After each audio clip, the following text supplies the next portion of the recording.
Welcome to Radicards TV on Radicards.com. I'm your host Patrick, and this is Dan Grunel of Sports Securities. How's it going? Hey Dan. What's up, Pat? How's it going? It's going all right. Nice. Awesome. So today we're going to do an episode of Radicards questions.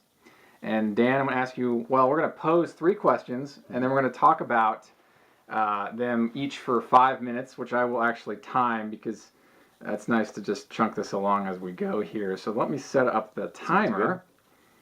And don't worry, these are not difficult questions. I'm not going to ask you anything that has to do with mathematics or anything like that.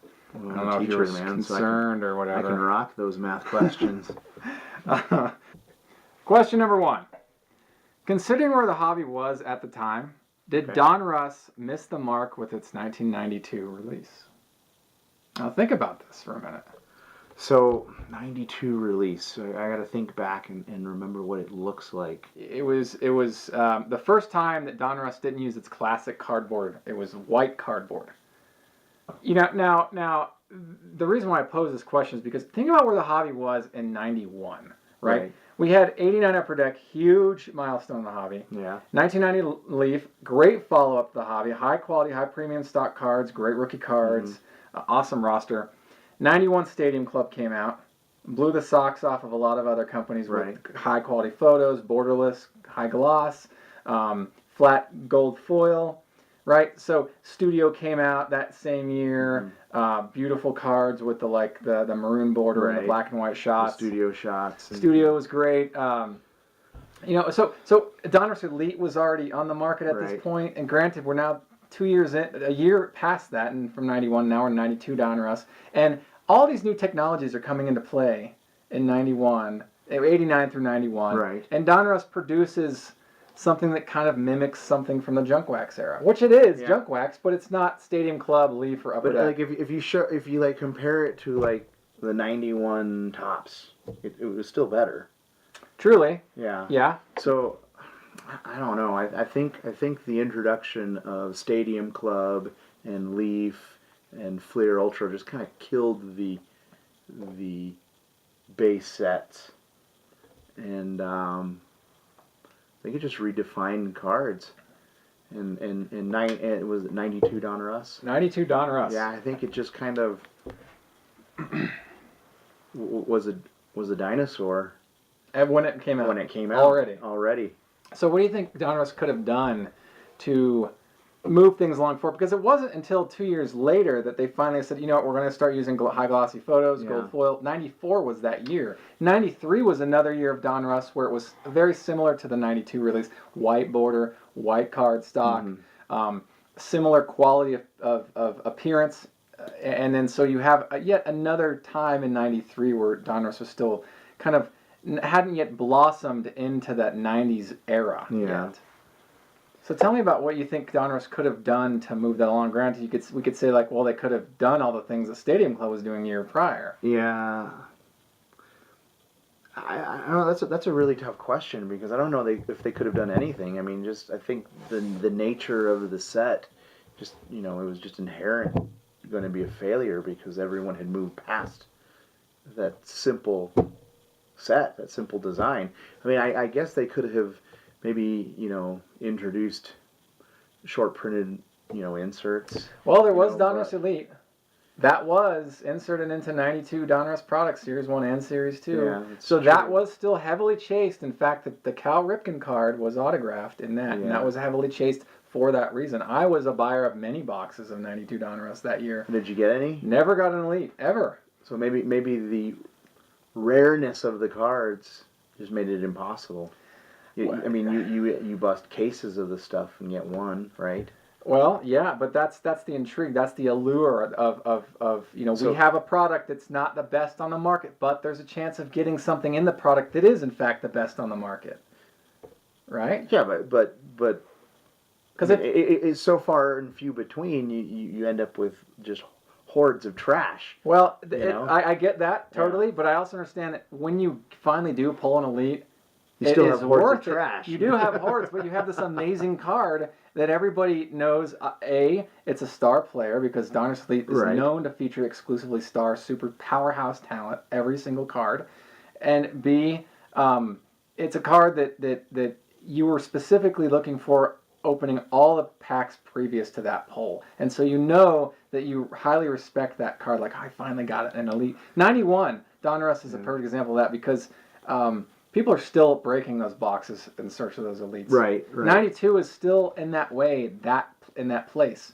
But can we only chalk up the value to Donruss Elite? Can we only say that 91 and 92 apparently that's it. So is the only thing? Refresh my memory. Who were the big rookies that year? In 92? Yeah. Manny Ramirez, and while not a rookie card, for these other two players, Jim Tomei and Pedro Martinez, those were significant years for them. So 92 was Pedro Martinez? No, they were. I was going to say because Pedro and Tomei, like I said, those were 91 guys, not rookie cards in 92, but they either appeared on cards in 92 Donruss with the rookie card symbol or in the rookies set, the Donruss rookies set. And that concludes that question. All right. So we've covered a little bit there. Interesting things to think about with 1992 Donruss. Question number 2. Why are some errors less desirable than others, even with the drastic difference in print runs? That's a good question. Yeah. I think it's personal preference, and then the subject of the card. You know, Cal Ripken versus, Paul Gibson, right? I mean, technically, I like the Paul Gibson error a lot, but you look at the error cards, and I think that makes a difference. I think also like exposure on that sort of thing. And there's a lot of error cards out there that. I don't think a lot of people realize. Like I say, Paul Gibson error card. I don't think anybody, knows or very few people know about that error card, right? Or they don't care. Or they don't care. Because it's a 3-cent card. Well, the Gibson error actually is somewhat desirable for Tigers fans and general errors collectors and aficionados like myself, but they printed that card significantly more quantity than, say, the corrected version. Maybe. I remember for years thinking that was the only version of the card, and then one day there was a corrected version, and I was stunned. It's got the little white box. It's got the whiteout is blatantly obvious. Yeah. Now, there are this dates back to 1909, 1911 T206 with the Joe Doyle Washington Intel National at the bottom. If it's stated, then that's the rare copy. There's only like 2 or 3 known to exist. Yet less valuable than the Honus Wagner, which is 50. existed in much more of a quantity. There was a block of the Mike Witt black box card that surfaced, like a block of 800 of them. So that card has come down. The no name on front with Thomas is extremely rare, but the other blacklist variations of the other players, while hold significant value, don't pull anywhere near as much, obviously because superstar power. And rookie card. The rookie card, there's several things going for it. But depending on the player and other things, certain cards garner more attention than others. Right. And can you think of an error card that regardless of player, it was valuable anyway? No. I think it was 82 Fleer, the John Littlefield reverse negative. For some reason, that reverse negative was more desirable than all the other reverse negatives that came out in Donruss. In 82, there were a lot of reverse negatives in Donruss 82, but nothing that held any significant value compared to the John Littlefield. Right. Really weird, strange kinds of market behaviors that reflect kind of a bare understanding of what it takes to become valuable in those early years. Like, why was the John Littlefield more expensive than, say, the Ron Jackson with the very color borders and the different team names? Why was that one significant? Why is the John Littlefield such a big one? This is kind of the stuff I think about. It might be just a hype, like the Bill Ripken Obscenity. Yeah, that was hype. I mean, that was hype. That was a lot of hype. I still like them, though. Yeah. I like them because of the hype. I mean, granted, I was, what year was that, 89, Fleer? Yeah. I think I might have been in 8th grade that year, so anything that, portrayed obscenities that might make my mom, upset was cool. That hype actually was dovetailed by another card that came out the following year to try to recreate the same hype and did not succeed in any way capacity. I think it was Greg Nettles that had a card that he was like this, and it had another obscenity on the back bottom to try to carry that along. But that was intentional. Yeah. So it was contrived, and something that's contrived is less desirable than something that's accidental and then fixed immediately. Right. Because when you have the accidental and fixed immediately, you have this notion of actual scarcity, not perceived scarcity. Right. Because the no name on front is another example that it was fixed immediately, and that's why it's so hard to find the no name on front variation as opposed to the in the billions print run normal card. Right. That card has come up in value significantly, but again, it's got a lot going for it as we've mentioned before. So this is just something I think is important to think about. Why are certain error cards worth so much more than other error cards when player value it might be in parallel? Right. Well, I mean, it's not predictable. You see things trend and then they kind of dissipate, fizzle. Yeah. Yeah. Early 80s Donruss for a lot of errors in those. Yeah. Diamond Kings, Alan Trammell, there's one L on one of his cards and two on another. Yet those don't bring a lot of value. There's a Ron Darling card in 84 Donruss that's missing the card number. Again, not a significant value there. There are a couple different errors in those first couple of years of Donruss where certain cards randomly held value where others just didn't. And so that's kind of an interesting thing to think about. So, moving on here, question number 3. Do buybacks help or hurt interest in the original card? And if so, how? I did a similar story on my website about buybacks. Yeah? And it's hard to say. I concluded that I think I like the idea. I don't necessarily know if I like the frequency of the buybacks because it seems like there's products that just all they exist. It's a lot of them. I kind of had some theories on why buybacks existed. And it was that the companies have to get rid of just wax that's sitting around or overstock that's sitting around. I talked to a couple people at Panini and Upper Deck. I think it just depends. It depends on how many of them there are and the price point of the product, the scarcity of Let me ask you this. The 1993 Topps Black Gold Mark McGwire, number 2 that you got one. You buying that, did that re-stimulate some interest in just a generic 93 Topps Black Gold Mark McGwire card in your Commons box? No, I have a bunch already. So it was just like it's a cool card. Yeah. And they're easy to come by, and so I liked it for the reason that it was short printed to 3. Yeah. I was able to get 1 copy and then pick up the second copy. I missed the third copy. No, I don't think it did anything other than it just reminiscent on how cool those cards were when they first came out. But I already own 5 or 6 copies of that. Let me ask you this.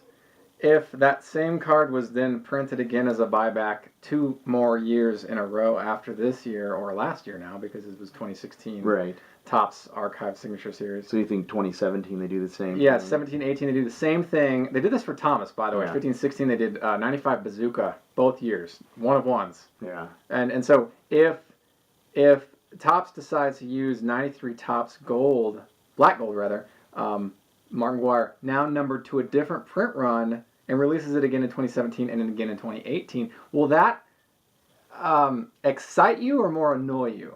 I think it would more annoy me. Okay. I don't think I would care to purchase another one. Yeah. I mean, I guess if one surfaced, it was in front of me and it was a really good price. Right. Then it would be a different story. But I mean, even if they lowered the print run from 3 to 1, I don't see myself being in any way, shape, or form excited about that. So you'd mentioned earlier that this might be a good way for these companies to move dead stock, old inventory, deadweight loss, financial costs is essentially what we're talking about here. Do you feel that clearly or better defines or accurately defines buyback? Because they're not No. buying it back from the end of the market. No. So I talked to a couple sources at Upper Deck, a couple sources at Panini, and they both confirmed that they send people out to buy. Right. And some of the stuff that I've seen come out recently would, the condition, I mean, granted, it would be easy to bend some corners and throw it in, but the condition would imply that they're buying it back. Absolutely. I never heard from Topps. No one at Topps ever gave me, the time of day when it came to that question. Sure. But I would assume it's the same, but who knows? Topps operates on a different level. Okay, another question, a follow-up to this then. Does condition of these buybacks matter to you? Yes. Okay. It does. I think you and I had a discussion when I opened 2016 Topps Archives pack, and I got a Carlos Baerga. No, it wasn't Carlos Baerga. It was Allred?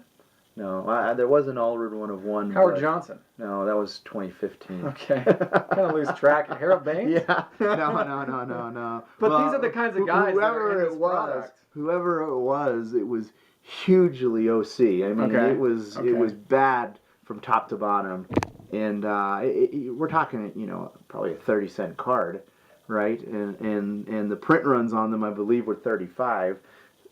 So I can't imagine that going through that, they couldn't have seen, this one's really OC. I mean, it was atrocious. I mean, someone is handling these cards. They're hand picking these cards, and you would think that in that event, they would take the time and just, look at it, right?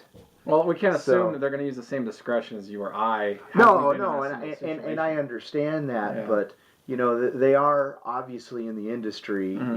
There's not much we can do about when sheets are cut and something shifts and we get an off-cut card. Right.